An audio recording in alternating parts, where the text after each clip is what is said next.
हम खान साहब के लिए अपनी जान भी कुर्बान करेंगे। मैं अपने ख़ानदान, बीवी, बच्चे सारे खान पे कुर्बान। मैं कहा कि बीवी बच्चे सब खान पर कुर्बान। जी अस्सलाम वालेकुम। वालेकुम सलाम। सबसे पहले तो अपनी उम्र बताएं, क्या उम्र है आपकी? मेरी है कोई 64 साल। 64 साल। इतना जज्बा है कि आप यहाँ पर जलसे में आ गए हैं जहाँ पर नौजवान ज़्यादातर आते हैं, क्या वजह है? बस यही है, इमरान खान आज़ादी की जंग लड़ रहा है ग़ुलामी से निजात के लिए, तो हम उसका साथ देंगे और हम ये समझ रहे हैं कि वो जिहाद कर रहा है और हम उसके साथ हैं इंशाअल्लाह। मतलब हम अपनी ज़िंदगी में किस चीज़ की आज़ादी? आज़ादी किस चीज़ की? ग़ुलामी से। अमरीकी ग़ुलाम बैठे हुए हैं, हमारे जो है ना हुक्मरान है, डाकू हैं, चोर लुटेरे हैं, इन्होंने मुल्क को तबाह बर्बाद किया है। इनसे वो निजात दिलाने के लिए जदोजहद कर रहा है और हम उसके साथ हैं, क्योंकि हमें जानते हैं कि पाकिस्तान की तारीख में पहली बार एक हमें हुक्मरान मिला है जो मुल्क के लिए जदोजहद कर रहा है। आज तक हमें इतना ऐसा अजीम शान हुक्मरान नहीं मिला जो आलम इस्लाम का सबसे बड़ा लीडर है, तो हम उसके साथ हैं इंशाअल्लाह। उसके लिए हमें जान भी कुर्बान करनी पड़ी तो हम करेंगे। जरदारी साहब, नवाज शरीफ साहब, मौलाना साहब, वो भी तो लीडर थे। चोर हैं, सब लुटेरे हैं, सब डाकू हैं। चोरी की है? सब मुल्क को लूटा है, बर्बाद किया है, सब लोग जमानतों पे हैं। चोरियों में इनके करप्शन के केसेस हैं, इदारतों में नहीं जा रहे हैं। किसी की कमर में दर्द होता है, किसी को कुछ है, मुल्क का पैसा लूट के ये ना बाहर के मुल्कों में रखा हुआ है। ये सब चोर हैं, ये सब डाकू हैं। वो कहते हैं हमने एक धेले की करप्शन भी नहीं की। बहुत अरबों रुपए की है, धेले की नहीं की है, खरबों रुपए इन्होंने लूटा है।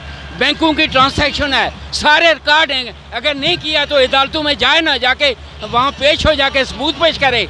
अरबों रुपए के वकील हायर करते हैं, क्या वो आप इनका सच सामने नहीं ला सकते हैं? ये झूठे हैं, ये चोर हैं, ये डाकू हैं। और इंशाल्लाह खान साहब ने तोशा खाना से घड़ियाँ चुराई हैं और असासे भी छुपाए हैं। खान साहब ने तोशा खाना से, खान साहब ने अपने दौर में तोशा खाने की जो कीमत है, जो लूट मार कर रहे थे, इसने उसकी कीमत बढ़ाई है और पैसे दे के इसने जो है ना वहाँ पे लगाया है। इसने वो चोरी नहीं की है, इसने वो चीज़ खरीद के वो लगाई है। इन चोरों ने जो है ना उसके पैसे जो है ना डिवैल्यू करके इन्होंने वो पैसे जो खजाने में आते थे सब चोर के लिए। इन्होंने हार नहीं छोड़े, जो सैलाब वालों के लिए मिलते थे वो हार इन्होंने चोरी किए हैं। क्या चोरी इन्होंने नहीं किया है? खान साहब ने तो, खान साहब अगर चाहते तो अपने बनीगाला को कैंप ऑफिस डिक्लेयर कर सकते थे, लेकिन उन्होंने नहीं किया, वो जेब से करते थे। ये सब चोर हैं, इन्होंने पाँच जो है ना अपने कैंप ऑफिस बनाए हैं। वो कहते हैं आज जो महंगाई है मुल्क में ना, ये खान साहब ने पौने 4 सालों में जो बेड़ा गर्क किया उसकी वजह से। खान साहब ने कैसे किया है? खान साहब ने तो कानून से इतनी मुश्किल से इतने अच्छे हालात से मुल्क को निकाला है, और उसके अलावा उसके दौर में मुल्क कितना तरक्की कर रहा था।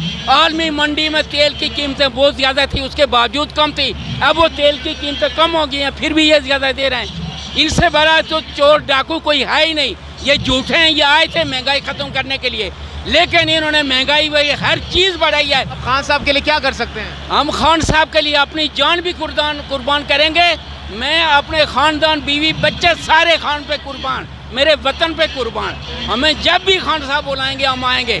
आज भी मैं लेट हो गया हूँ, लेकिन मैंने बोला हमने हाजिर होना है। हम जो हक के लिए जदोजहद कर रहा है वो जिहाद कर रहा है। किसी सूरत में अगर लेट भी हूँ, लेकिन मैं यहाँ हाजिर होके मैं अपनी जो है ना हाजिरी में हाजिर हूँ। आपने कहा कि बीवी बच्चे सब खान पर कुर्बान। हम सब आते हैं, जहाँ भी आते हैं मैं बच्चों के समेत आता हूँ, लेकिन आज हम लेट हो गए इसलिए मैं अभी पहुँचा हूँ। अभी जो है ना मैं आया हूँ, बच्चे के साथ आया हूँ, मेरा बेटा भी है।